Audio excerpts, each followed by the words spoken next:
జన్మనా జాయతే శూద్రః సంస్కారాత్ విజృచ్యతే.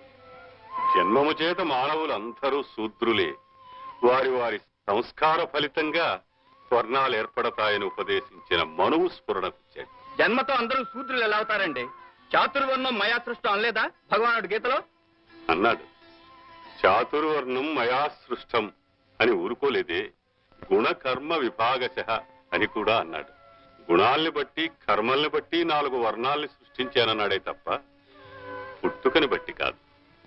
తన విధిని తాను నిర్వర్తించక అరిషడ్వర్గాలకు బానిసై భ్రష్టుడైన బ్రాహ్మణుడి కంటే పవిత్రమైన నడవడిగల శూద్రుడికి తల వంచి నమస్కరిస్తాను నేను. ఈ కర్మచండాలుడి కంటే ఆ జాతి చండాలుడు 1,00,000 రెట్లు మెరుగు. దీనికి మన పూర్వ మహర్షులే ప్రత్యక్ష ప్రమాణభూతులు. క్షత్రియుడైన విశ్వామిత్రుడు బ్రహ్మర్షి అయినాడు.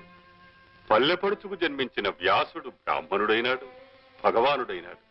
మతంగ కన్య అయిన అరుంధతిని వివాహమాడిన వశిష్ఠుడు బ్రహ్మర్షి అయినాడు. కాదంటారా?